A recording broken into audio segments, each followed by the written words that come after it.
Assalamualaikum warahmatullahi wabarakatuh. Innal hamdalillah nahmaduhu wa nasta'inuhu wa nastaghfiruh wa na'udzu billahi min shururi anfusina wa min sayyiati a'malina. May yahdihillahu fala mudilla lahu wa may yudlil fala hadiya lahu. Asyhadu an la ilaha illallah wahdahu la syarika lahu wa asyhadu anna Muhammadan 'abduhu wa rasuluh. Ya ayyuhalladzina amanu taqullaha haqqa tuqatih wa la tamutunna illa wa antum muslimun. Ya ayyuhan nasu taqu rabbakum alladzi khalaqakum min nafsin wahidah wa khalaqa minha zawjaha wa batha minhuma rijalan katsiran wa nisaa'a wattaqullaha alladzi tas'aluna bihi wal arham innallaha kana 'alaikum raqiba. Ya ayyuhalladzina amanu taqullaha wa qulu qawlan sadida yuslih lakum a'malakum wa yaghfir lakum dhunubakum wa may yuti'illaha wa rasulahu faqad faza fawzan 'azima.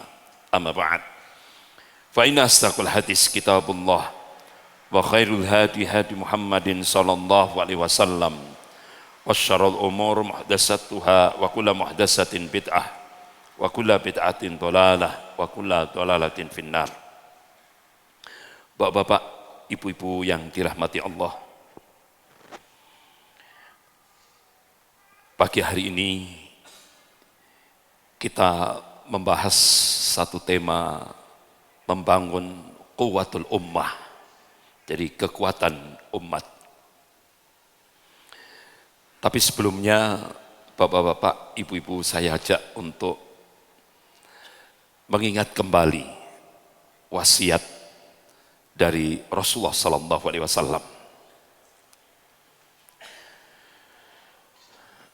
Qala Rasulullah sallallahu alaihi wasallam, satakunu ba'di umara'u man dakhala alaihim fasaddaqahum bikadzibihim wa annahum ala dhulmihim falaysa minni walastu minhu walaysa yaridu alayya al-khawf wa man lam yadkhul alaihim wa lam yusaddiqhum bikadzibihim wa lam yu'inhum ala dhulmihim fahuwa minni wa ana minhu wa sayaridu alayya al-khawf.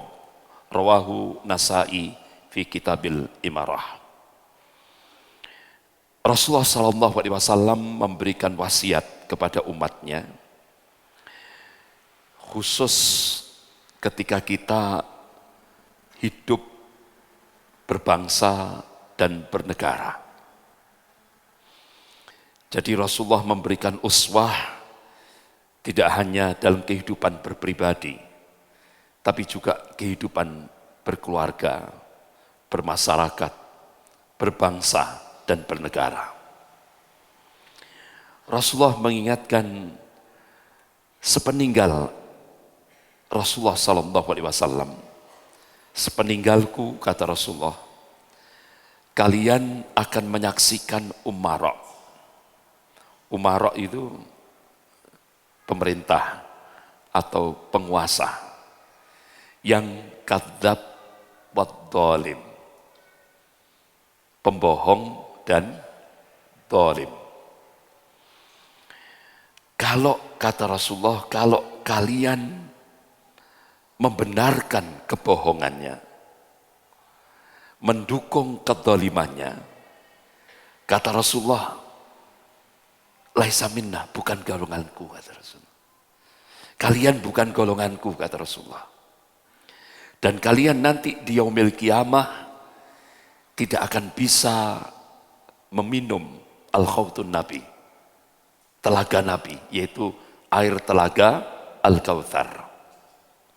Sebaliknya, manakala kalian tidak membenarkan, tidak membenarkan kebohongan penguasa kalian dan tidak mendukung kezaliman penguasa kalian, kata Rasulullah, kalian golonganku. Dan kalian nanti di yaumil qiyamah akan bisa meminum air telaga Al-Kautsar. Jadi kita diberikan arahan yang jelas oleh Rasulullah Sallallahu Alaihi Wasallam. Bagaimana hidup berbangsa dan bernegara. Bahkan Rasulullah mengabarkan, qala Rasulullah Sallallahu Alaihi Wasallam, innakum satarawna ba'di atharah wa umuran tungkirunaha. Sepeninggalku nanti kalian akan menyaksikan atharah. Itu ulama-ulama hadis menafsirkan atharah itu penguasa yang zalim. Wa umuran tungkirunaha. Apa-apa yang tidak kamu senangi malah dimunculkan. Jadi menurut kita itu pelanggaran agama, malah didukung oleh penguasa. Nah itu. Saya kira paham sudah Pak. Saya nggak usah nyebut, wong barusan saja tanggal 4 November kemarin. Ya, sudah jelas gitu ya. Nah itu. Jadi ini pelecehan agama. Dia melecehkan kitab sucinya umat Islam. Kok malah didukung, dibela. Nah, di mana-mana Bapak-bapak, Ibu yang dirahmati Allah, mulai zaman Orde Baru, itu ada Arswendo Atmaulidoto. Dia melecehkan Rasulullah. Langsung ditangkap, ya kan? Kemudian dihukum 5 tahun penjara. Ada lagi Lia Eden yang dia melecehkan ajaran Islam. Dia ngaku malaikat Jibril. Ya kan? Langsung ditangkap, disidang, divonis 5 tahun penjara. Kemudian Ahmad Musaddiq, dia ngaku sebagai nabi. Wong mantan pengurus bulu tangkis saja ngaku sebagai nabi. Langsung ditangkap, diajukan ke kepolisian, diserahkan pengadilan, disidang, vonis 5 tahun penjara. Begitu juga yang lain-lain. Dulu ada Pak Lutfi Ishak, ya kan? Kemudian ada lagi sampai terakhir Pak Dahlan Iskan, ditangkap, ditahan, ya kan? Dimasukkan. Kemudian Pak Irman Gusman, Ketua DPD Pusat, Dewan Perwakilan Daerah Pusat, langsung ditangkap, ditahan. Nah ini giliran orang Cina, statusnya tersangka. Ini statusnya sudah tersangka, tidak ditahan-tahan. Jadi ini justru yang melakukan rasial itu justru pemerintah, penguasa. Tidak adil, ya kan? Jadi kalau pribumi langsung tahan, tangkap, tahan, vonis penjara, ya kan? Contoh lagi, ibu nenek Saini kalau tidak salah, nenek Seni kalau dia ngambil pohon di hutan gara-gara lapar, ngambil pohon di hutan, langsung ditangkap, ditahan, diajukan polisi, kemudian disidang, kena 1 tahun penjara. Giliran orang Cina bakar 20.000 hektar di Kalimantan itu. Bebas. Karena di Indonesia ini hukumnya KUHP. Hukumnya penjajah, hukum kafir. Jadi kasih uang habis perkara. Ini Pak, di Indonesia ini. Jadi kalau pribumi langsung cerat. Gitu. Tapi kalau Cina, jadi ini ada ketidakadilan di Indonesia ini. Ada ketidakadilan. Nah ini namanya kalau sudah tidak adil itu dolim apa enggak itu? Dolim. Rasulullah SAW mengingatkan, sahabatnya tanya, wahai Rasulullah, kalau sudah saya mendapati penguasa yang dolim seperti itu, apa yang kau wasiatkan? Rasulullah memberikan jawaban, qala addu ilaihim haqqahum wassalallahu haqqakum. Tunaikan hak-hak pemimpin atau penguasa kalian. Dan mintalah kepada Allah hak-hak kalian. Masya Allah, Pak. Rasulullah SAW mengajari kita, walaupun penguasa ini mau dolimnya seperti itu, ya kan? Rasulullah menyuruh umatnya untuk menjadi warga negara yang baik, untuk menjadi rakyat yang baik. Masya Allah. Nanti kata Rasulullah, tunggu di Al-Khawtun Nabi, di telagaku. Kata Rasulullah, sabar. Sabar. Disuruh sabar. Nah ini, bapak-bapak, ibu-ibu yang dirahmati Allah. Tapi kan, kecuali kalau sudah Islam dilecehkan. Al-Quran dihina. Kira-kira diam enggak? Ketika Islam dilecehkan, ketika Al-Quran dinistakan, kita sebagai umat Rasulullah diam enggak? Enggak boleh. Kata Buya Hamka, Allahumma yarham. Kalau Islam dilecehkan, Al-Quran dilecehkan, kamu diam, ganti bajumu dengan kain kafan, katanya. Berarti apa, Pak? Mati kita itu sudah. Pak, Ibu, cacing, kalau Ibu, Bapak nginjak, masih bergerak enggak dia? Masih mulet. Nah kita ini manusia loh, Pak. Diinjak, kira-kira pasrah enggak? Enggak. Jadi beda Islam dengan Kristiani. Kalau Kristiani itu ditampar pipi kiri, serahkan pipi kanan.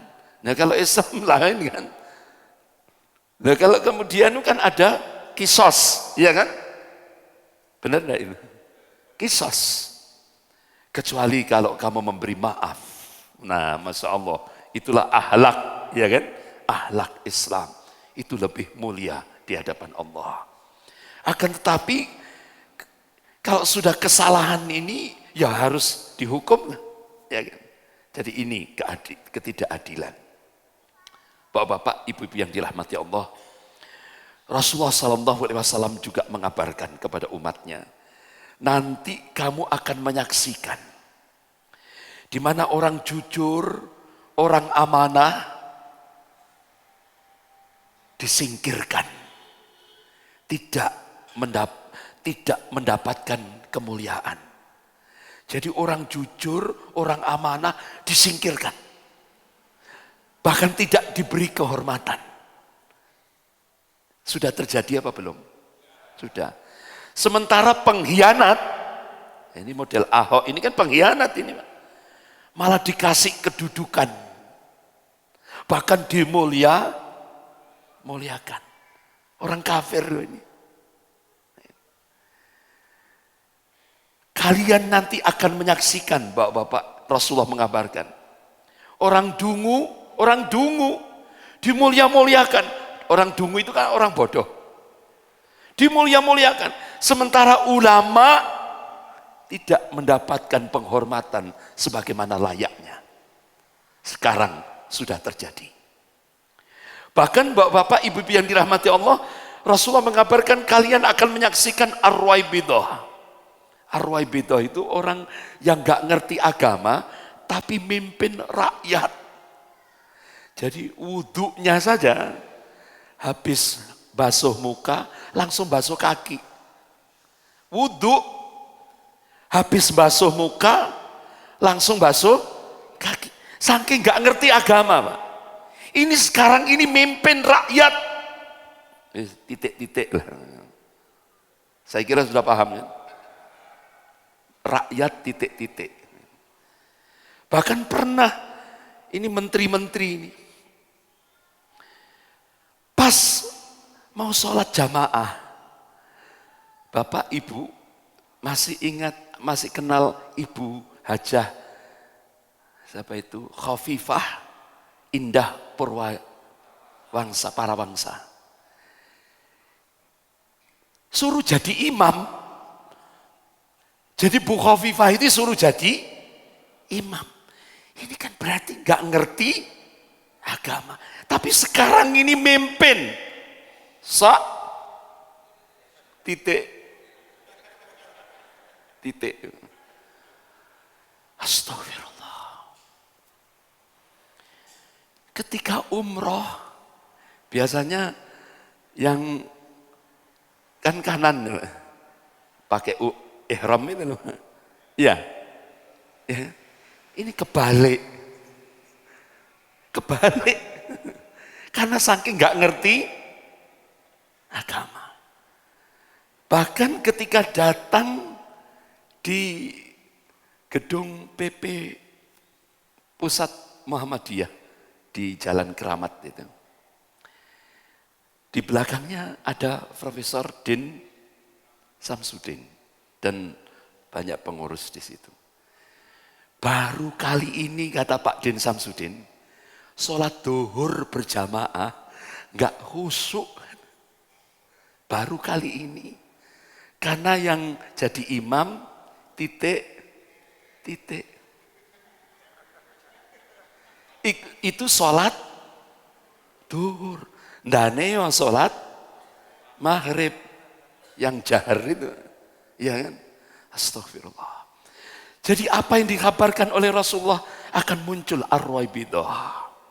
Orang nggak ngerti agama, tapi mimpin.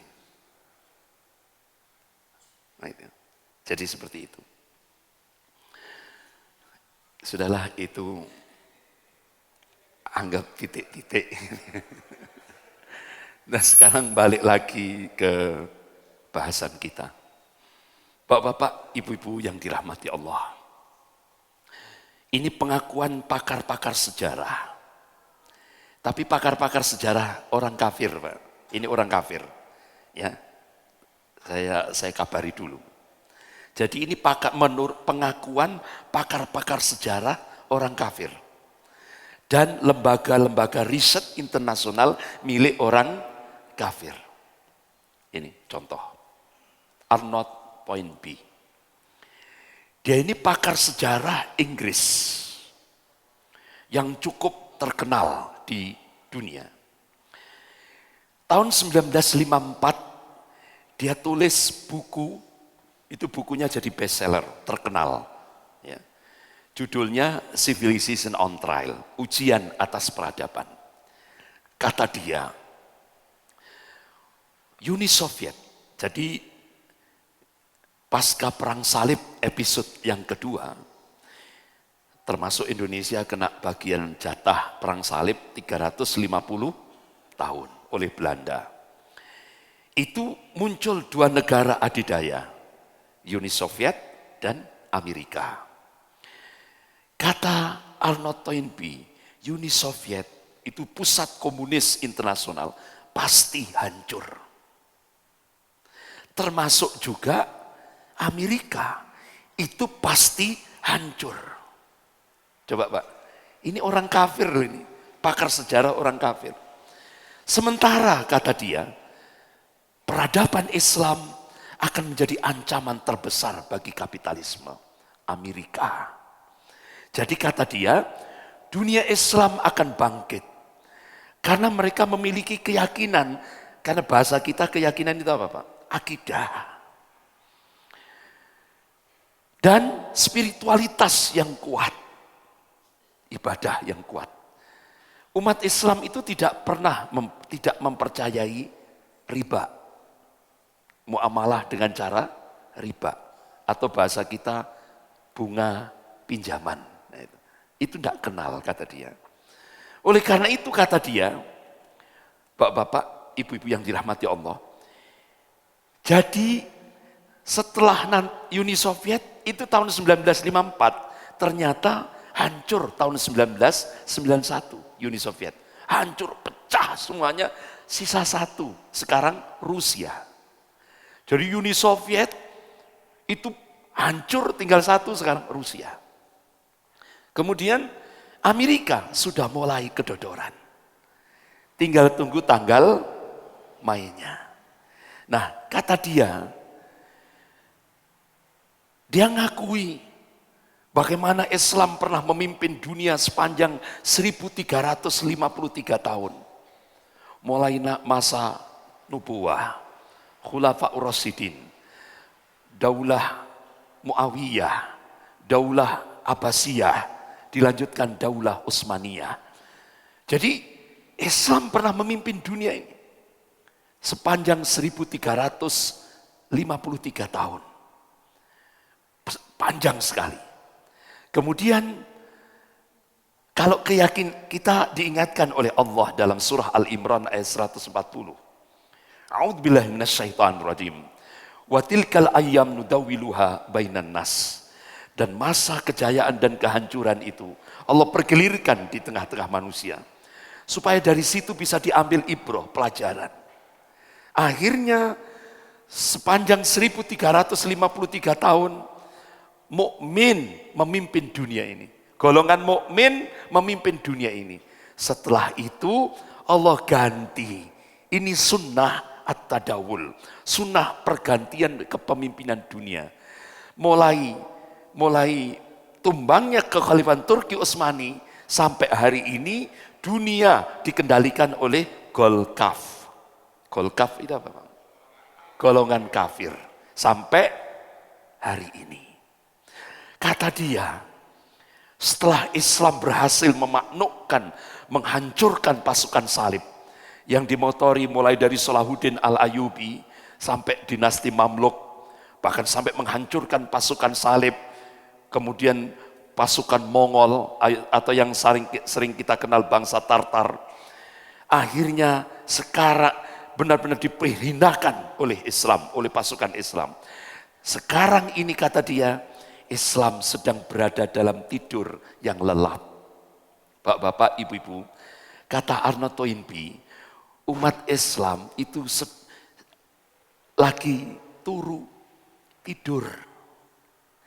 Kata dia, namun situasi global itu dapat membangunkan umat Islam untuk sekali lagi.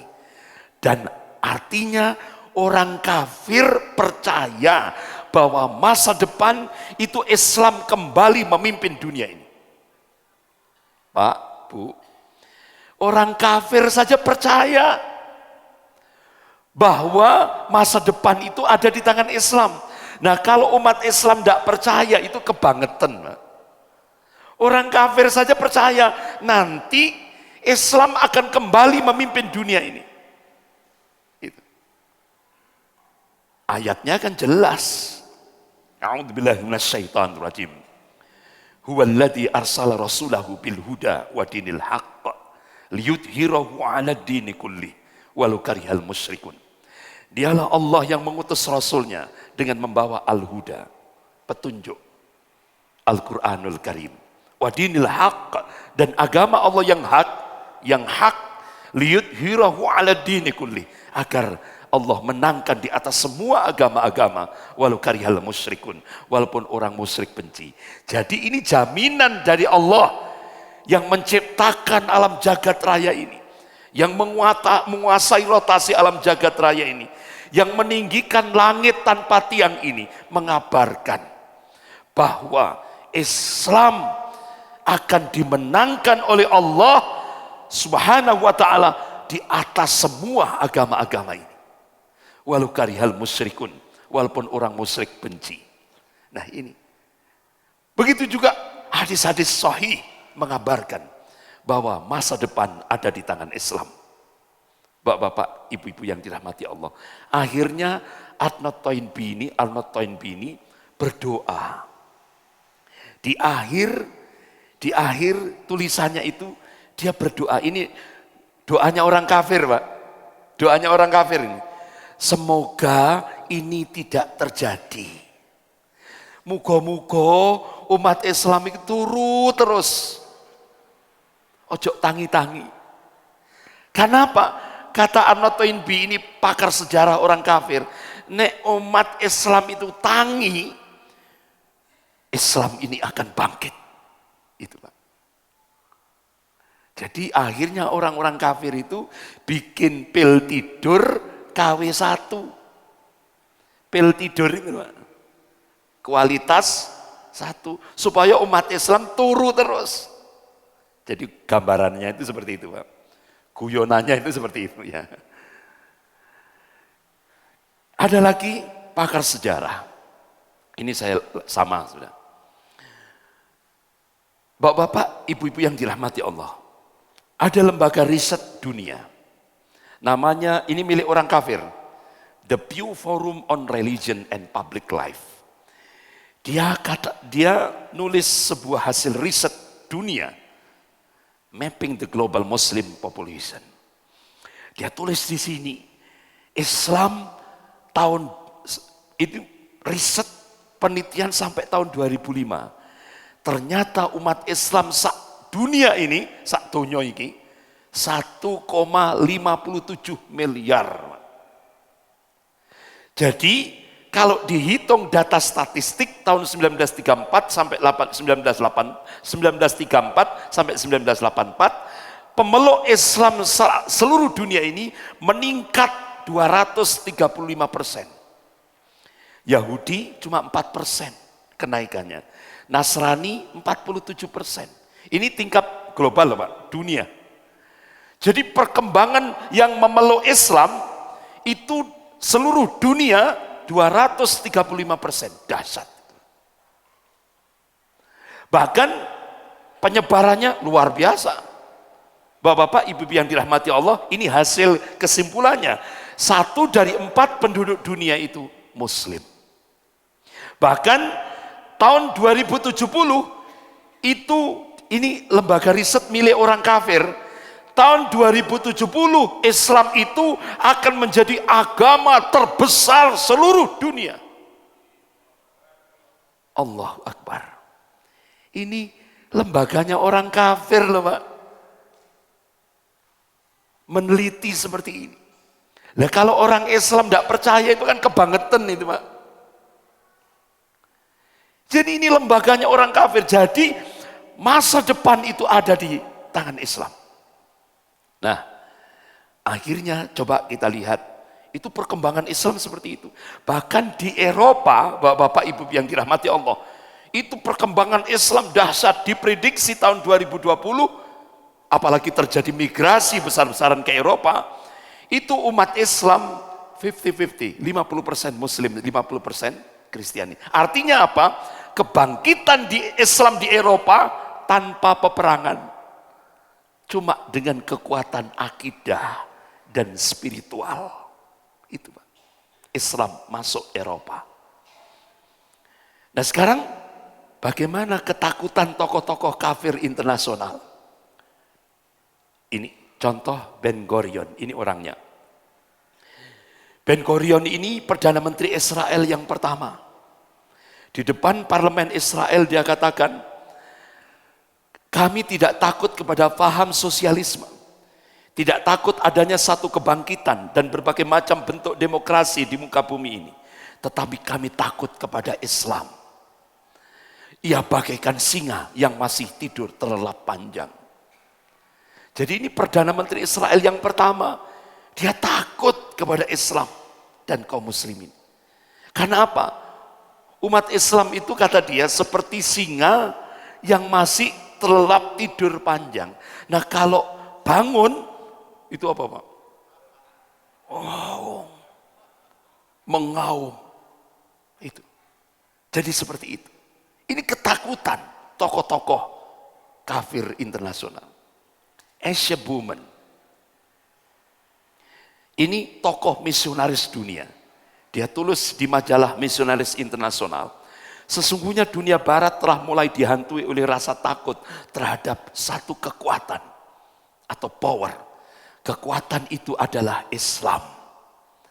Rasa takut itu timbul oleh beberapa unsur, di antaranya sejak Islam tumbuh di kota Mekah, jumlah pengikut agama ini atau jumlah pengikut Islam tidak pernah berkurang, bahkan bertambah dan bertambah. Pak, Bu, di Eropa, itu di Inggris, Itu sekarang yang kalau Ahad pagi, Minggu pagi, itu yang masuk ke gereja itu orang bawa tekan. Terus yang gagah-gagah, yang muda-muda, wis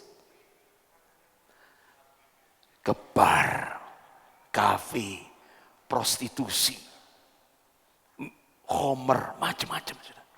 Akhirnya di Inggris 20 gereja dijual. Yang beli siapa? Umat Islam. Itu di pusat kota London di Inggris. Itu ada gereja katedral terbesar di Inggris. Itu dibeli oleh umat Islam. Dulu namanya Cat Stevens, itu musisi dunia. Diberi hidayah oleh Allah, masuk Islam, berubah namanya jadi Yusuf Islam. Dibeli gereja katedral terbesar di Inggris di pusat kota London ini. Sekarang dirubah jadi Islamic Center.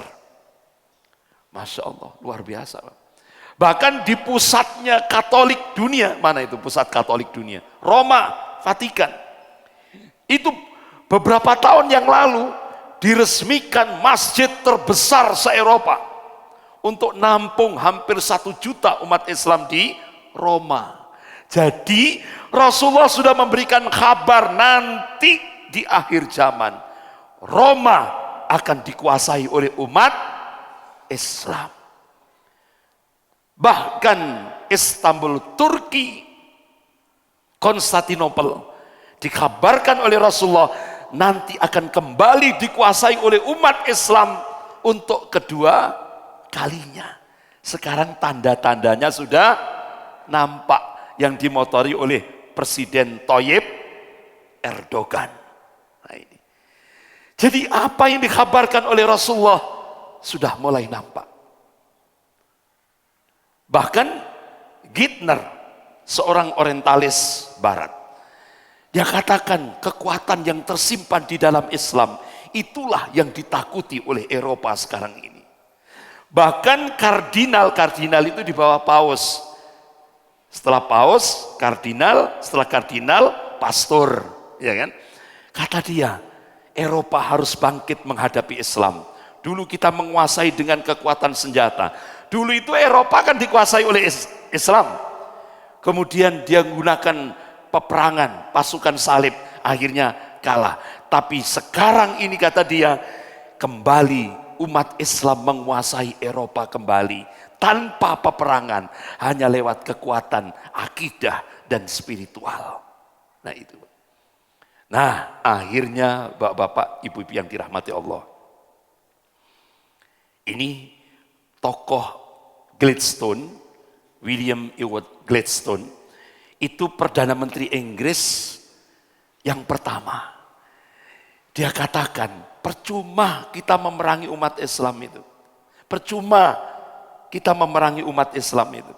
Dan tidak akan mampu menguasainya selama di dadanya pemuda dan pemudi Islam itu masih bertengger Al-Quran.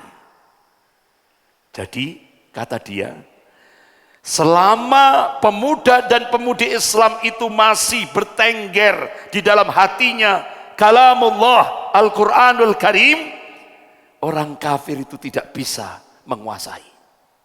Oleh karena itu tugas kita sekarang cabut Al-Quran itu, jauhkan Al-Quran itu dari pemuda dan pemudi Islam, jauhkan Al-Quran itu dari generasi muda Islam. Kira-kira sudah dijalankan enggak? Sudah. Dulu tahun berapa, tahun 19 berapa gitu ya, 1998, terus itu di mana-mana taman pendidikan Al-Quran, taman pendidikan Al-Quran, benar enggak ini? Akhirnya Amerika ngerojok jutaan US dollar, minta kepada pemerintah untuk merubah, karena ini apa? Membahayakan Amerika. Ini membahayakan Amerika. Kenapa? Kalau sejak kecil anak itu dengar Al-Quran, Al-Quran, Al-Quran, Al-Quran. Ya kan? Ini membahayakan Amerika. Akhirnya Amerika ngerojok jutaan US dollar kepada pemerintah Indonesia. Disuruh ngerubah, jadilah PAUD. Benar? Pendidikan usia dini. Kata-kata Al-Quran sudah hilang. Wa makar Allah wallahu khairul makirin.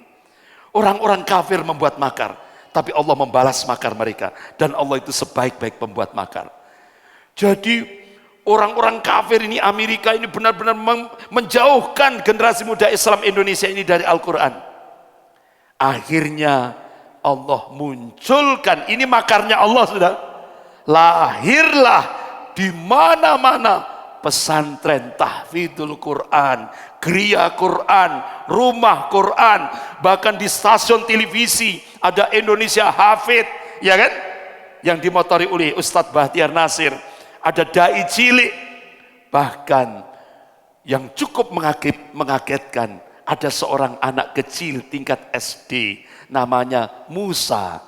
Masya Allah, ketika lomba hafalan hafdzul Quran internasional di Mesir, juara dan membanggakan nama Indonesia tanpa biaya dari pemerintah. Justru yang dibiayai oleh pemerintah lomba balap mobil. Itu pemuda, itu Cina Pak. Cina. Itu yang dibiayai pemerintah. Sementara yang mengharumkan Indonesia di lingkup internasional, Musa, namanya Ananda Musa, tanpa biaya dari pemerintah, bondo dewi, berangkat ke lomba hafalan Quran internasional. Nah ini. Kemudian yang selanjutnya, jadi kalau Al-Quran itu dijauhkan dari generasi muda Islam Indonesia, kita akan menguasai mereka. Kita akan menang dan menguasai mereka. Kemudian, minuman keras, khamr, musik, lebih menghancurkan umat Muhammad daripada 1000 bom Miriam. Akhirnya, minum-minuman keras dibuka lebar-lebar. Konser-konser musik dibebaskan untuk menghancurkan generasi muda Islam Indonesia. Kira-kira sudah terjadi apa belum? Sudah. Jadi perintahnya itu dari sini, Pak. Inspirasinya itu dari sini. Gladstone. Oleh karena itu tanamkan ke dalam hati generasi muda Islam cinta terhadap materi, cinta terhadap dunia dan seks. Itu sudah. Kalau bahasa kita maksiat. Itu sudah. Rusak generasi mudanya. Ini bapak-bapak, ibu-ibu yang dirahmati Allah. Bahkan Samuel Zwimmer, ini tokoh Yahudi, misionaris dunia juga, hancurkan akidahnya. Dengan cara apa? Sebarkan ajaran sekuler. Apa sekuler? Pisahkan Islam itu dari kehidupannya. Ini. Nah sekarang bagaimana kenyataan, realitas di Indonesia, kenyataan di Indonesia? Nah, ini bapak-bapak, ibu-ibu yang dirahmati Allah, pernah disampaikan oleh Bapak Jenderal Gatot Nurmantio, yaitu Panglima TNI, di acara Indonesia Layar Club di TV One.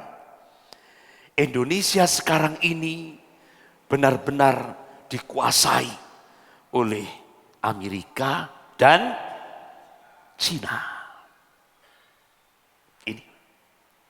Ini yang ngomong Panglima TNI. Ketika di Indonesia Layar Club TV One. Nah sementara Metro Tipu, ya, ini benar-benar bolak-balik acaranya itu mendiskreditkan umat Islam.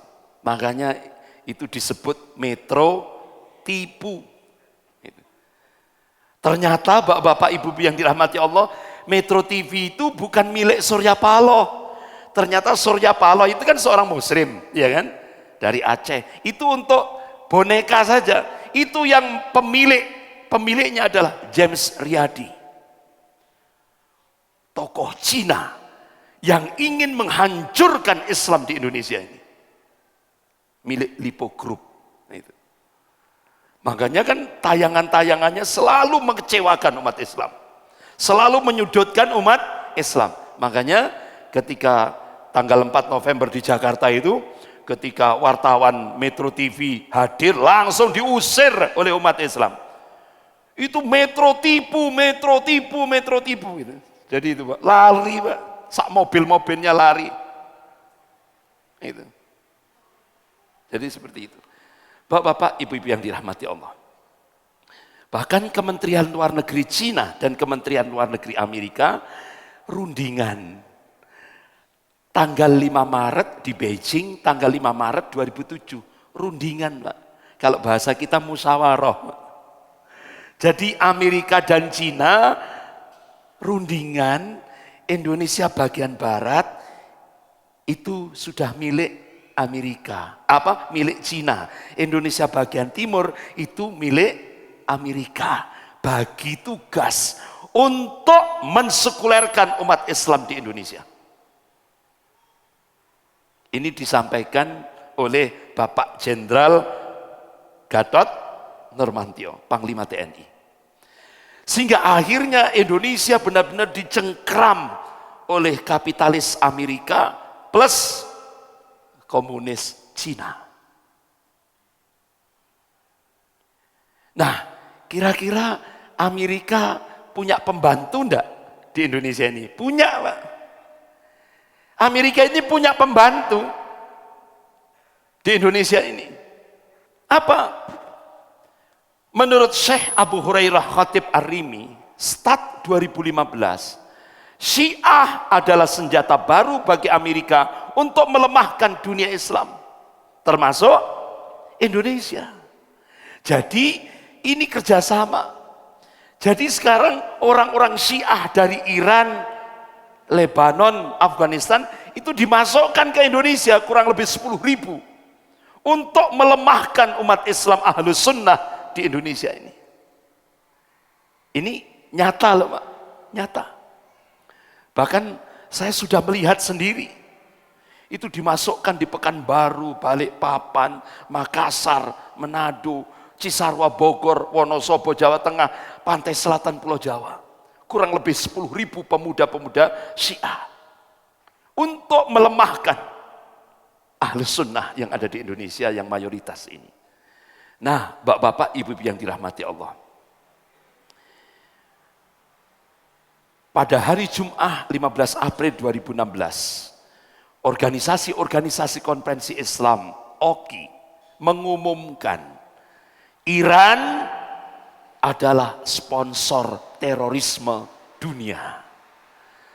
Jadi 53 negara lebih anggota OKI, Organisasi Konferensi Islam Internasional, mengumumkan bahwa Iran itu adalah sponsor teroris dunia. Nah, Indonesia tadi kan sudah saya sampaikan, Pak. Indonesia sudah dikendalikan oleh Amerika dan Cina. Nah, kira-kira Indonesia ngikuti OKI atau ngikuti Amerika?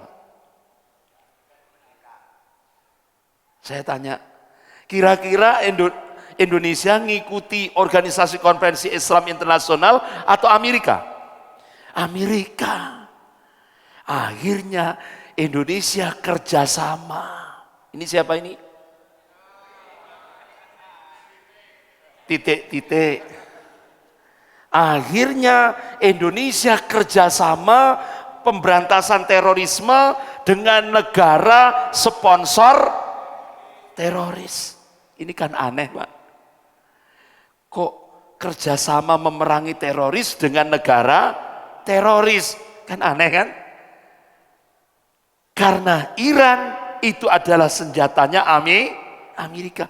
Ya akhirnya Pak, Indonesia harus sami'na wa ta'na. Tidak hanya taat, tapi taat. Tidak hanya taat, tapi taat. Itu Pak. Itulah kejadiannya. Termasuk wakil presiden. Ini kan tokoh Syiah Rafidhah Iran, Hasan Rohani. Nah, ini Pak. Nah, akhirnya dipanggil. Kan dipanggil Pak. Dipanggil. Titik-titik. Dipanggil Barack Obama. Pada saat pertemuan negara-negara G20 di Beijing, hari Senin di Tiongkok, Cina, 10 November 2014. Barack Obama minta agar umat Islam dijadikan Islam moderat. Ini permintaan Barack Obama. Jadi ini aneh. Menurut Bapak, orang kafir ngurusi orang Islam. Pantas enggak kira-kira? Itu menurut orang kita enggak pantas. Tapi menurut Allah pantas. Berarti kafirnya kafah. Ya.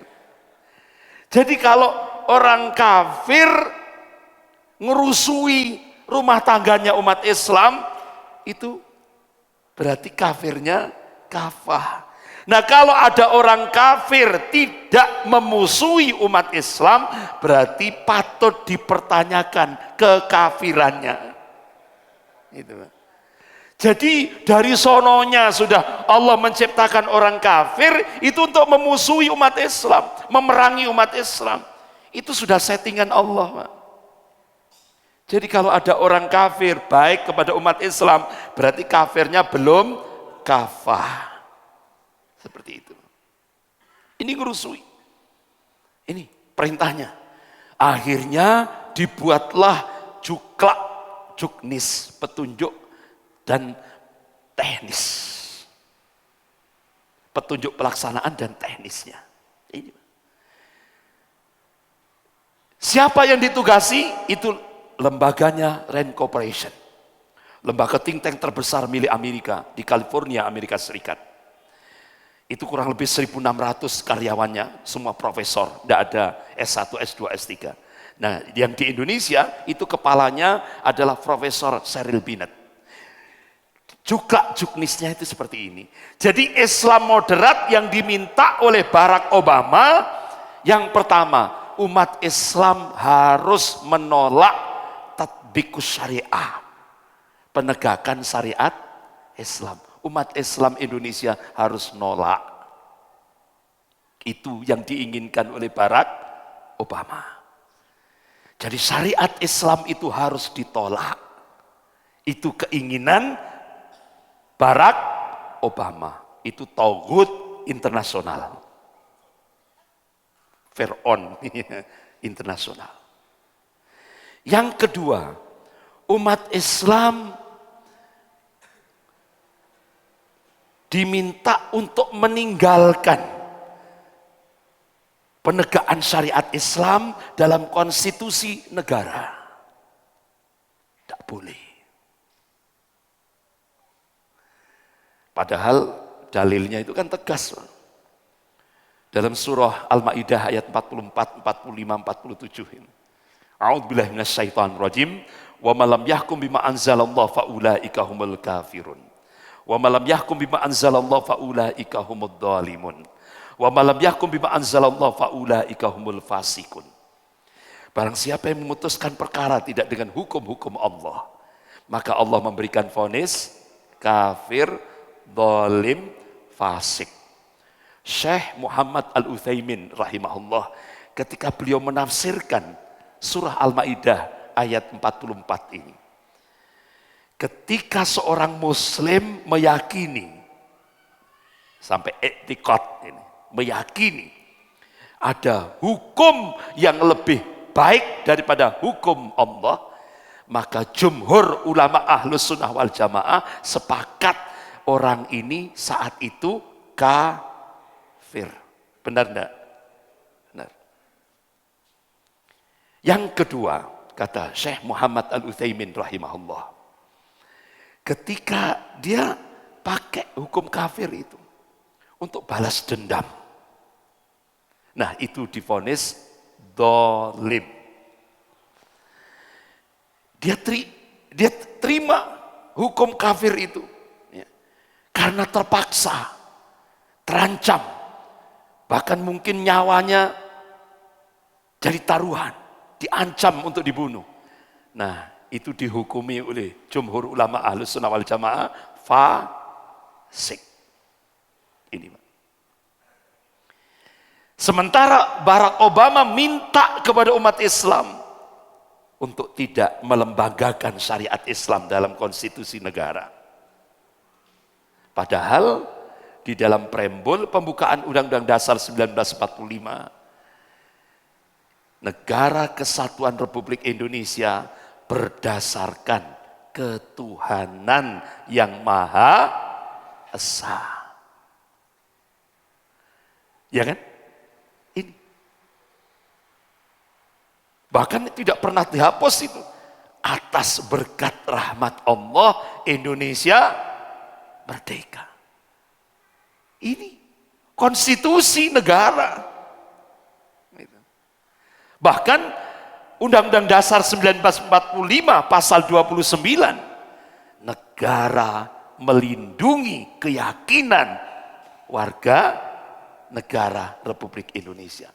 Ini kan konstitusi. Berarti kalau pemerintah melaksanakan Amerika, perintahnya Barack Obama, itu melanggar konstitusi apa enggak? Melanggar. Ya kan? Melanggar itu.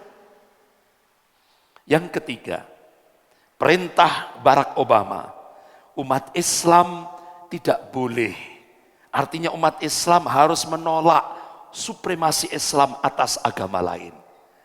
Jadi, akhirnya Barack Obama mendukung disosialisasikan agama baru di Indonesia. Namanya pluralisme agama, yaitu satu keyakinan yang menganggap semua agama sama. Sudah masuk enggak agama baru ini? Sudah. Coba, ini agama baru yang diciptakan oleh Yahudi sudah masuk ke Indonesia, sampai salamnya saja pluralisme. Coba di gedung MPR, titik-titik pidato, ya, titik-titik pidato. Assalamualaikum warahmatullahi wabarakatuh. Salam sejahtera. Selamat pagi. Om, santi, om. Itu suaranya, apa namanya itu, pidatonya, titik. Benar enggak, Pak? Dengar enggak itu? Berarti ini agama baru ini sudah diterima di Indonesia oleh penguasa. Nah, kalau ditimbang menurut Al-Quran wa Sunnah, itu jumhur ulama ahlus sunnah wal jamaah itu masuk nawakidul Islam, pembatal keislaman. Artinya saat itu juga gugur syahadatnya, gugur imannya, gugur Islamnya. Benar enggak kira-kira? Benar. Ini, Pak. Jadi kalau sudah akidah itu, kita punya konsep lakum dinukum waliyadin. Bagimu agamamu, bagiku agamaku. Nah, kalau Islam, salamnya ya assalamualaikum warahmatullahi wabarakatuh. Titik. Tidak ada salam sejahtera, tidak ada santi, tidak ada selamat siang, selamat pagi, tidak ada. Islam itu salamnya doa, mendoakan Semoga keberkahan dan rahmat diberikan pada Anda. Masya Allah, luar biasa. Loh kok sekarang model-model baru? Nah, itu. Yang keempat, Islam moderat ala Barack Obama, Amerika. Umat Islam harus menolak tentang status hukum murtad atau keluar dari agama Islam. Itu kan Rasulullah bersabda, qala Rasulullah sallallahu alaihi wasallam, man badala dinahu faqtulhu. Hadis sahih riwayat Bukhari dan Muslim. Barang siapa yang mengganti agama atau murtad, hukumannya mati. Ikan hukumannya mati, Pak. Nah, itu tidak boleh umat Islam itu punya keyakinan seperti itu. Tidak boleh. Jadi, nek iso saulan mlebu Islam, ulan ngarep mlebu Kristen, ulan ngarep meneh mlebu Hindu, ulan ngarep meneh mlebu Konghucu. Permintaan qala Barack Obama. Ini Pak, Toghut internasional ini. Yang kelima, umat Islam nanti ke depan nek iso nikah karo wong non muslim. Jadi undang-undang perkawinan yang sudah disahkan oleh negara ini, itu nanti oleh permintaan Amerika harus diamandemen. Jadi nanti ke depan pernikahan campur, perkawinan campur. Itu. Ini tantangan kita, Pak. Nah, kira-kira bisa terjadi enggak kira-kira? Bisa. Wong sekarang saja 60 produk hukum di Indonesia yang disahkan oleh DPR itu intervensi Amerika. Apalagi ini kasih dolar berapa? Iya kan? Kasih dolar saja kolab sudah, Pak. Ini tantangan kita ke depan. Nah, kira-kira juknis permintaan Barack Obama ini dilaksanakan enggak kira-kira oleh pemerintah? Sami'na wa ta'na. Ini kan inspirasinya dari sini, Pak. Tadi sudah saya sampaikan. Melawan lupa, menolak lupa. Karena kita ini kadang gampang sing diiling ayate laliun. Lalian, Pak. Gampang lali. Ya kan? Gampang lali. Coba ini. Menteri Dalam Negeri Pak Cahyokumolo. Ini kan melaksanakan perintah Amerika. Peraturan daerah jilbab Aceh melanggar HAM harus dicabut. Ini dalam rangka melaksanakan perintahnya siapa? Amerika. Akhirnya pemerintah daerah istimewa Aceh, tokoh-tokoh ulama Aceh, lebih baik kami dipenjara atau mati daripada syariat Allah hengkang dari Aceh. Akhirnya ora sido, Pak. Wedi Menteri Dalam Negeri ini.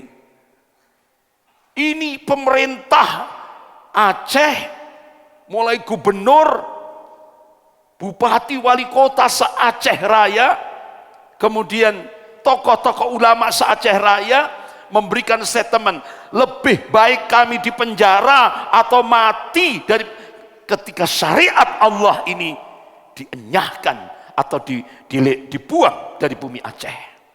Itu jawabannya. Akhirnya dakwani, Pak. Wedi. Menteri Dalam Negeri akhirnya tidak jadi. Kemudian Menteri Dalam Negeri Pak Cahyokumolo akan mencabut peraturan daerah miras. Jadi minum-minuman keras itu akan dibebaskan. Karena perintah Amerika. Karena apa?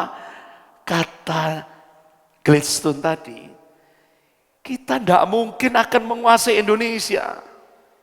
Nggak mungkin karo bom nguasai ini.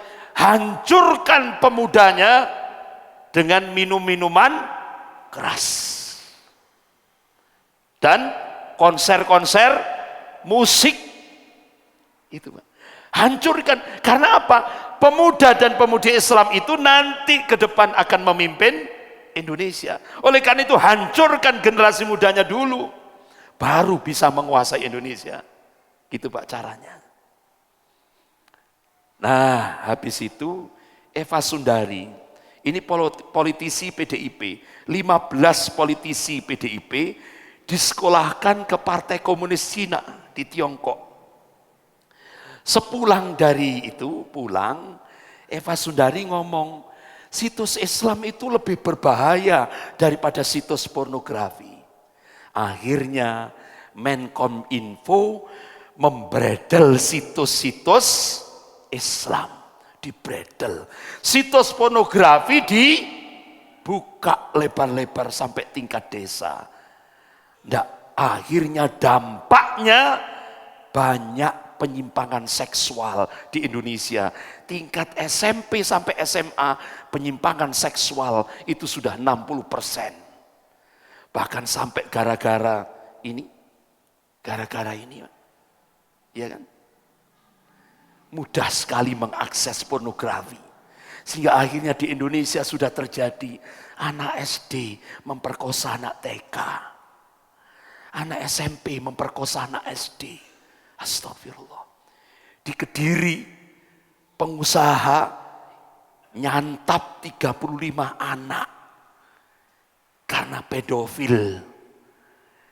Doyanane anak disantap 35 ya Kediri, benar Pak? 35. Gara-gara pornografi. Ini, bahkan ini di Jawa Tengah, Yuyun umur 14 tahun. Anak umur 14 tahun SMP berarti Pak ya. Itu disantap oleh 12 pemuda. Gara-gara ditanya 12 pemuda itu ditanya, gara-gara apa kamu? Gara-gara lihat pornografi di HP. Itu. Jadi katanya politisi PDIP, situs Islam itu lebih berbahaya. Ini kan fitnah ini Pak. Jadi otaknya komunis itu kan seperti itu. Ya kan? Otaknya komunis itu kan seperti itu Pak. Islam lebih berbahaya, ya kan? Itu otak-otak komunis. Wong dididik di sana Pak, dididik di Partai Komunis ini. Makanya zamannya Pak SBY, situs porno diblokir. Zamannya Pak titik-titik, situs Islam yang diblokir. Situs porno dibuka lebar-lebar karena ngikuti perintah. Jelas Pak? Nah, titik-titik mengumumkan peraturan daerah Islam harus dihapus. Sebanyak 3.143 perda Islam harus dihapus. Pernah lihat ini di televisi?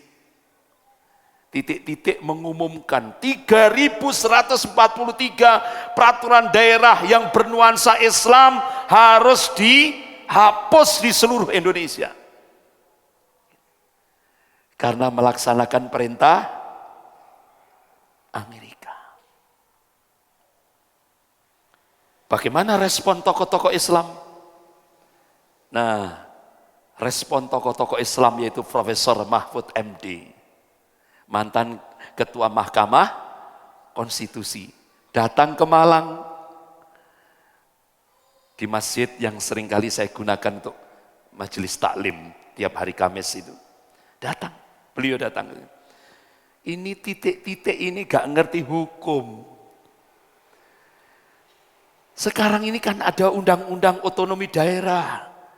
Jadi nggak gampang mencabut peraturan daerah yang bernuansa Islam, nggak gampang. Itu harus diputuskan per daerah, bukan dari pusat. Akhirnya Profesor Mahfud MD menyimpulkan ini titik-titik ini nggak ngerti hukum. Akhirnya sudah peraturan daerah yang bernuansa Islam terus jalan. Ini Profesor Mahfud MD. Gak usah digobres. Apalagi Majelis Ulama Indonesia Pusat yang pada saat itu dipimpin oleh Profesor Din Samsudin, Komisi Fatwa MUI Pusat mengeluarkan fatwa kita tidak wajib taat kepada pemimpin yang kadzab wa dhalim. Dan keputusan Komisi Fatwa MUI itu tidak pernah diekspos di koran, tidak pernah diekspos di televisi, tidak pernah diekspos di radio, ditutup rapat. Sehingga Pak Profesor Din Samsudin dipanggil ke istana. Kalau keputusan Komisi Fatwa MUI ini terus berkembang sampai pemakjulan, artinya pemakjulan itu apa, Pak? Sampai lengser. Itu dia akan menggerakkan kekuatan TNI dan Polri. Dijawab oleh Profesor Din Samsudin, TNI itu bukan alat penguasa, TNI itu alat negara. Langsung plak itu. Titik-titik langsung kena sekak mati. Jadi fatwa Komisi Fatwa Majelis Ulama Indonesia Pusat mengeluarkan fatwa tidak wajib taat kepada pemimpin yang kadzab wa dhalim. Berarti pemimpin kita sekarang ini adalah ulama. Benar? Itu tidak pernah diekspos, Pak. Tidak pernah diekspos. Nah, untuk supaya titik-titik ini punya alasan, akhirnya Ibu Saini didandani koyok wong melarat. Didandani koyok wong melarat. Habis itu TV-TV kafir, Kompas TV, Metro Tipu, gitu, semua itu dikumpulkan, digerakkan. Nah, Ibu Saini pas Satpol PP rahasia warung-warung yang buka di siang hari ditutup. Nah, akhirnya nangis-nangis. Ini wartawati Kompas TV, Bu, nanti begitu Ibu kena Satpol PP, ndang nangis, oh, Bu. Ini disetting, nangis seakan-akan sudah, ya Allah, sudah sedih. Akhirnya saat itu juga di bulan Ramadan yang lalu, Ramadan yang kemarin itu, akhirnya dibuatlah sebuah opini syariat Islam biadab, syariat Islam sadis, syariat Islam tidak manusiawi, ya kan? Itu semuanya opini. Akhirnya sekian hari muncullah tetangga-tetangganya Bu Saini. Tokoh-tokoh ulama yang ada di sana muncul memberikan konferensi pers. Ternyata Bu Saini ini konglomerat, orang kaya. Warteg, Pak, punya warteg banyak. Suaminya Raja Togel.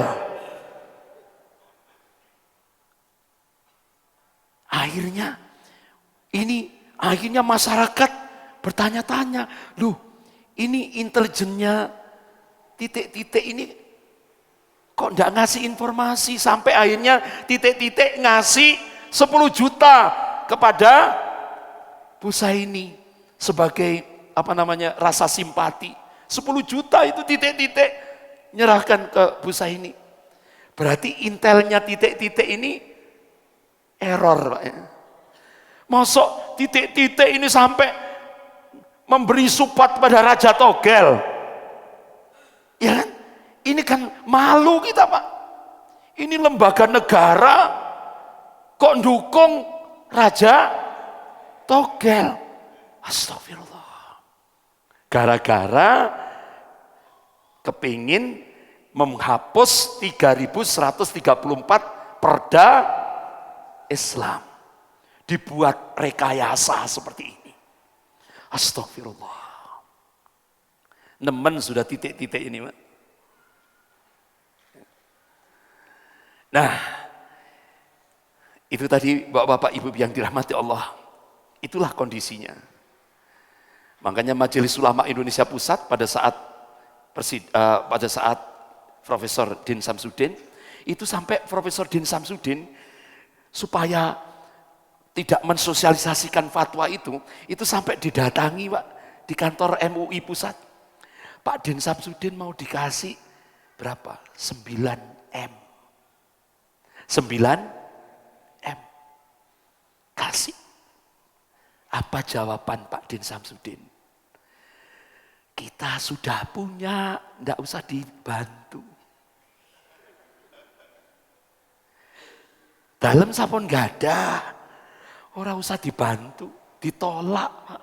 Malu ini, ditolak sama Din Samsudin. Bahkan pada saat Profesor Din Samsudin memimpin MUI, Majelis Ulama Indonesia Pusat, tidak menerima subsidi dari titik. Nolak. Sehingga akhirnya fatwanya benar-benar sesuai dengan Al-Quran was Sunnah. Mengikuti pertemuan Majelis Ulama sedunia di Istanbul, Turki, memutuskan ulama tidak boleh diintervensi oleh siapapun. Hatta itu penguasa. Ulama boleh diintervensi menurut Al-Quran dan As-Sunnah. Bapak-bapak, ibu-ibu yang dirahmati Allah, ini saya loncat aja ya. Ini karena waktunya habis. Saya loncat aja. Nanti lain kali aja, Pak. Ya. Langsung to the point. Nah. Langsung ini apa yang harus kita perbuat? Ini, Pak. Apa yang harus kita perbuat? Jadi, kalau tadi, Pak, tambah panas nanti. Ya. Nah, ini saya kasih es supaya tidak tambah panas. Gitu ya. Kasih kipas angin, AC. Gitu ya. Nah, ini langsung to the point. Bagaimana membangun kuwatul ummah, kekuatan umat. Kalau kita membangun kuwatul ummah, kekuatan umat, yang kita bangun pertama kali adalah kuwatul akidah. Nah, kuwatul akidah itu sangat bertumpu pada terpatri atau tidaknya kalimat la ilaha illallah dalam setiap saksiatul Islamiyah, pribadi-pribadi muslim. Dan kalimat la ilaha illallah, kalimat tauhid la ilaha illallah tidak bisa mewujud dalam kehidupan ini hingga kita mengamalkan al-wala wal bara. Bapak-bapak, ibu-ibu yang dirahmati Allah, al-wala wal bara ini adalah pilar tegaknya kalimat tauhid la ilaha illallah. Bahkan Rasulullah menegaskan, qala Rasulullah sallallahu alaihi wasallam, man ahabba fillah, barang siapa yang mencintai karena Allah, wa abghadha fillah, dan membenci karena Allah, wa wala fillah, dan memberikan wala atau loyalitas karena Allah, wa ada fillah, dan memusuhi karena Allah, fa inna wilayatullah bidzalik, maka sesungguhnya wilayatullah, kecintaan Allah, kewalian Allah itu tidak bisa kita dapatkan hingga kita mengamalkan al-wala wal bara. loyalitas dan penolakan. Al-wala itu kan berasal dari masdar dari fi'il, kata masdar dari fi'il waliya, artinya sesama muslim harus saling ini. Tapi kalau definisi al-wala itu kan loyalitas, dukungan, kecintaan. Itu wajib kita berikan hanya kepada Allah, Rasul, dan orang mukmin saja. Titik, tidak ada koma. Dan kita menolak, barok, putus. Ini dalam aspek akidah. Kepada orang-orang kafir, orang musyrik, orang munafik. Dalam aspek akidah. Tapi kalau dalam aspek muamalah, kita disuruh berbuat baik kepada siapa saja. Tanpa pandang bulu. Karena Islam itu rahmatan lil alamin. Jadi kalau ada orang kecelakaan, tidak perlu agamamu apa le? Tidak perlu. Langsung ditolong. Karena Islam itu rahmatan lil alamin. Jadi seperti itu. Ini saya global saja, ya global saja. Yang kedua, kobarkan semangat jihad fisabilillah. Di tengah ya, seperti yang telah ditegakkan oleh Rasulullah SAW dan para sahabatnya. Karena apa? Bapak-bapak, ibu-ibu yang dirahmati Allah. Di dalam Al-Quran, kita diperintah sholat, itu kurang lebih 6 atau sampai 8 ayat. Kita diperintah saum, puasa, kurang lebih 2 ayat. Tapi kita diperintah oleh Allah Subhanahu wa taala di dalam Al-Qur'an untuk jihad bil mal wal anfus kurang lebih 265 ayat. Oleh karena itu Rasulullah sallallahu alaihi wasallam menegaskan, qala Rasulullah sallallahu alaihi wasallam, ra'sul amril Islam wa amutus shalah wa dirwatus sanamil jihad fisabilillah. Hadis sahih riwayat Muslim. Pokok sesuatu itu kata Rasulullah adalah Islam. Tiangnya sholat. Puncak amal di dalam Islam itu adalah al-jihad fisabilillah. Berjuang di jalan Allah. Rasulullah mengingatkan barang siapa dari umat Rasulullah selama hidupnya belum pernah berjuang di jalan Allah. Selama hidupnya belum pernah ada angan-angan untuk berjuang di jalan Allah. Kalau dia mati saat itu kata Rasulullah, matalah su'batim min nifaq. Matinya termasuk dalam salah satu cabang kemunafikan. Mati dalam keadaan munafik. Pak, Bu, saya tanya, berangkat dari rumah ke Masjid Nurul Huda. Ini jihad apa enggak? Jihad. Jihad at-ta'lim. Tapi puncaknya jihad, ketika sahabat tanya, ya Rasulullah, man jihad fisabilillah? Qala qitalul kuffar. Wahai Rasulullah, apa yang dimaksud jihad fisabilillah? Memerangi orang kafir yang memerangi kita. Itu Pak. Benar? Nah, ini umat Islam memerangi orang kafir yang telah memerangi umat Islam. Ya kan? Ini mulai 4 November kemarin. Masya Allah Pak. Itu sampai presiden kita datangi Prabowo. Dikira Prabowo yang gerakkan. Tidak tahunya enggak. Nuduh Pak SBY. Dikira yang gerakkan. Tidak tahunya Pak SBY marah itu kan. Sampai konvensi pers. Ini intelligent error. Kemudian manggil MUI, manggil Muhammadiyah, manggil NU. Sampai akhirnya pengurus PBNU, pengurus Muhammadiyah, MUI, gak usah teko ning Jakarta. Ya kan? 4 November ini. Sudah, ndak wis pokok abang-abang lambe namanya. Wis ora teko. Ndak taunya Masya Allah. Seluruh Indonesia mulai dari Papua, Maluku, Ambon, Sulawesi, Kalimantan, Sumatera, seluruh Jawa, NTT, NTB bergerak semuanya menuju Jakarta, Bondo Dewi. Itu dari Pare ke Kediri berapa bis ini? Berapa bis? Banyak itu. Itu suku-suku Dayak di Kalimantan yang masuk Islam mu'alaf itu, Masya Allah berbis-bis, Pak. Dahsyat itu. Itu sampai itu dihitung oleh Google, dengan Google itu 2,3 juta yang hadir ke Jakarta itu. Masya Allah. Jadi presiden kita lupa yang menggerakkan ini yang mempunyai surah Al-Maidah ayat 51. Siapa? Allah. Masya Allah. Dan ini tidak pernah terjadi, Pak. Saat dunia ini model seperti itu tidak pernah terjadi. Bahkan Masya Allah, Pak, di tengah-tengah gemuruh zikir itu banyak yang mengabadikan ke atas pakai HP. Apa? Ada lafaz alif lam lam ha. Ada lafaz Allah di langit.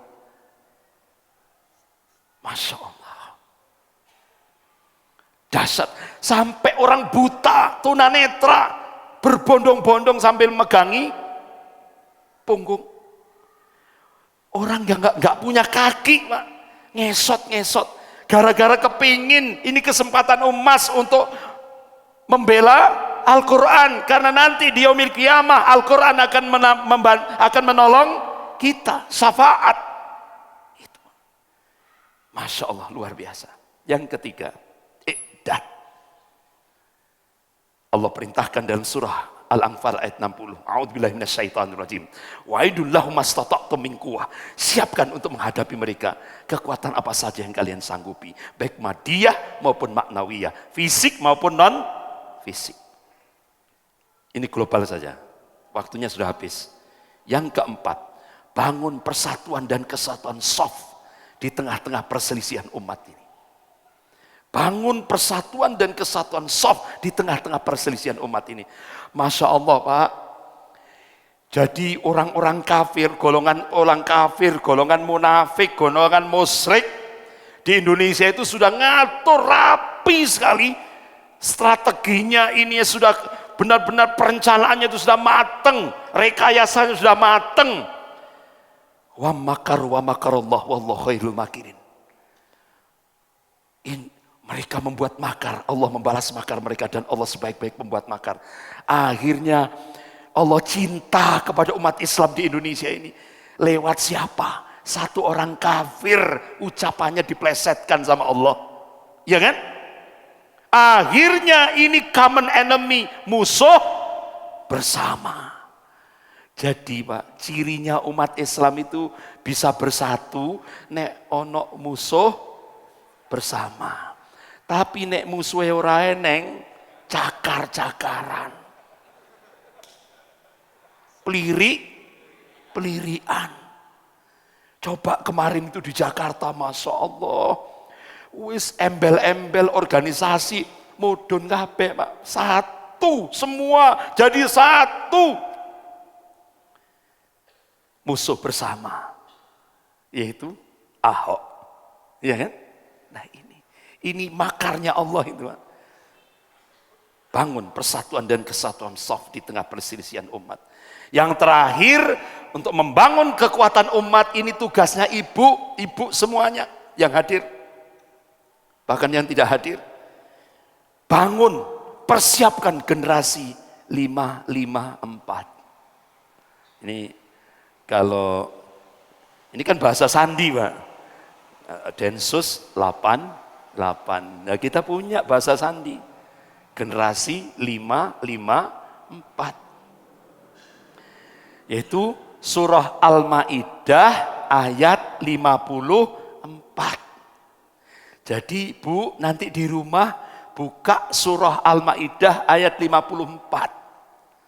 Ibu-ibu semuanya ditopang sama suaminya semuanya, ayo wujudkan di rumah tangga kita generasi-generasi robbani. Generasi robbani itu generasi yang semua aktivitasnya, pola pikirnya rujuk ilal Quran was sunnah, kembali kepada Al-Quran dan as-sunnah, kembali kepada Al-Quran dan hadis. Makanya dalam surah Al-Maidah ayat 54, ciri yang pertama, generasi yang harus kita bangun, yuhibbuhum wa yuhibbuna. Mereka dicintai oleh Allah. Mereka mencintai Allah dan mereka dicintai oleh Allah dan mereka mencintai Allah. Ciri yang kedua, adillatin 'alal mu'minin, rendah hati terhadap sesama mukmin. Ciri yang ketiga, aizzatin 'alal kafirin, tegas, keras terhadap orang kafir dalam aspek akidah. Ciri yang keempat, yujahiduna fi sabilillah wa la yakhafuna laumata laim. Dia senantiasa berjuang di jalan Allah dan tidak takut terhadap celaan orang-orang yang suka mencela. Ciri yang kelima, innama waliyukumullah wa rasulahu walladzina amanu alladzina yuqimuna sholata wa yu'tuna zakat wa hum raqiun. Mereka memberikan wala, loyalitas hanya kepada Allah, Rasul, dan orang mukmin saja. Karena ini walinya, aulianya. Siapa mereka? Alladzina yuqimuna sholata wa yu'tuna zakat wa hum raqiun. Mereka yang mendirikan sholat, menunaikan zakat, tunduk patuh terhadap aturan Allah. Sehingga ditutup surah Al-Maidah ayat 56 itu. Wa may yatawallallaha wa rasulahu walladzina amanu fa inna hizballahumul ghalibun. Barang siapa yang menjadikan Allah, Rasul dan orang mukmin sebagai walinya, sebagai aulianya, sebagai pemimpinnya, fa inna hizballahumul ghalibun, maka golongan Allah lah yang pasti akan diberikan al-ghalibun, kemenangan yang hakiki fit dunya wal akhirah. Sekian, lebih kurangnya saya mohon maaf. Astaghfirullahaladzim. Subhanakallahumma wa bihamdik. Asyhadu an la ilaha illa anta astaghfiruka wa atubu ilaik. Wabillahi taufiq wal hidayah.